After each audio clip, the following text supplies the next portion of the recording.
Look at Mara stock.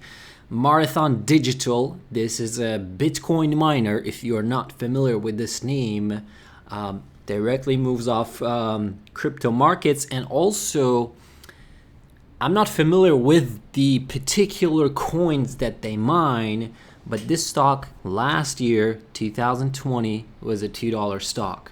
So if we switch to a yearly chart, you will see the perspective here. It has come a long way, but market cap of this stock is $6.3 billion today so far at this price. Closed at all-time highs of 63.34, broke out of this all-time highs resistance.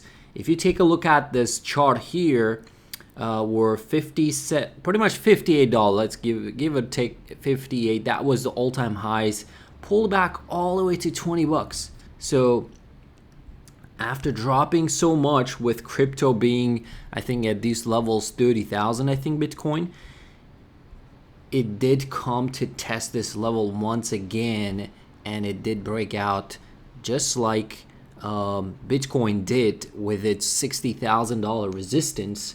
And now from here, what are we gonna see? Are we gonna see follow through from here? And what I'm watching pretty much. So I'm gonna pull up the moving averages, but until then, I wanna mention that this stock is about to have earnings report 11th of November, and this could be sort of a pre-earnings run-up. And also, you want to keep an eye on what's going on with the BTC, right? So a lot of people are speculating that the BTC may be headed to 100K like by Christmas or whatever. Well, if that's the case, definitely Mara could squeeze as well. But so basically that's what I do. I keep an eye on individual technical level of the stock. And then I keep an eye on basically Bitcoin. So this is the moving averages for the stock. If you look at the yellow line right here, which represents 50-day SMA, and the red line right here represents 200-day SMA, purple is 100-day, and the blue one is 20-day. You can see that all moving averages trending higher, and they were trending higher right here. And anytime you see this, these moving averages act as a support, and if they don't, they act as a resistance. If it slips below and then stock tries to get above that, usually you can see it right here. When stock was downtrending, it was acting as a resistance. So, but what I want to mention here is that the 50-day SMA right here at 41.50, and whenever stock gets 50% or sometimes even like more than that, it's usually, to me, the indication of extension. So it's extended. So if you measure 50-day moving average and today's current price, stock is trading above 52% above its 50-day simple moving average, and it can keep going. It can even reach 70%, 80%, 100%.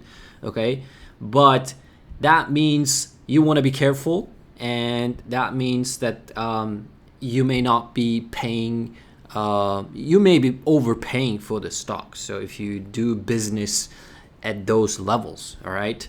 So for me, from here now, if this stock pulls back maybe, then I would be watching at all-time highs of a break right here, which was 57.80-ish level. So that would be my level to watch as a support. If you look at it here on a $50 break, what it did. So $50 level, I was watching at this level as a resistance. When stock got back above that level, look what it did. It did test that level many times. So if you're someone who's feeling FOMO or something like that, you might want to consider trading a stock not when it's running away from you, but when it's at the support where a lot of people are interested, and you just want to join the party basically at those levels. Not you don't want to join FOMO party. But again, that's I'm not here to tell what to do, but the risk here is it's getting a bit risky, right? Even though it's a first day of a breakout, and usually when stocks do break out, they can run multiple days. I do expect usually at least 3 days after stock breaks out. But let's see what it's gonna do. It may run until their earnings. And also forgot to mention that if this stock doesn't hold these $58 level, let's say it's gonna pull back, right? Let's say maybe we see sharp drop in BTC and the stock pulls back. That $50 level seems like a decent support as well. And also option activity today on Tuesday. What happened? So Mara today got 200,000 calls traded, and with 64,000, 65,000 puts were traded, and implied volatility for this stock is pretty high right now. So if you look at the IV for all of the option strikes, they are all over 100% basically. Short terms are 130%, 120%. And basically, so if they're reporting November 11th, they're going to report earnings. And if you look at the November 19th implied volatility, it's implying that this stock may move up $14.80 or down $14.80. So that's a big IV for me, pretty high IV, I want to say. But what about the contracts that came in today for this stock? Let's filter out by the biggest orders that came in and see what people are betting on. So I'm seeing puts, 55 put, $50 put for next week. Actually, it's for this week, November 5th. Next year, $60 put, 58 put for this week, 58 put. And then there are a lot of calls. November 19th, 85 call. Next year, 65 call, 80 call. December, 70 call. Next year, 80 call. December, 80 call.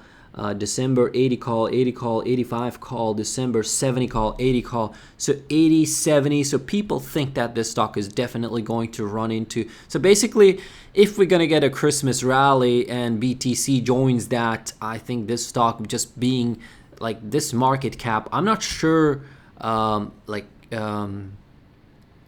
many employees and like how many coins they have mined throughout this year, and how many of them they sold. Maybe they're gonna report maybe profits for the first time, but we'll see. So if they report decent earnings, definitely that's possible. So it looks like for me the plan here is just to wait for them to report earnings, and at the same time keep an eye on what's going on with the crypto market, and then from there go from there. So I think that's it for this video. I hope you guys liked it, and if you are new to the channel, consider subscribing and drop a like. I will see you in the next video. Take care. Peace.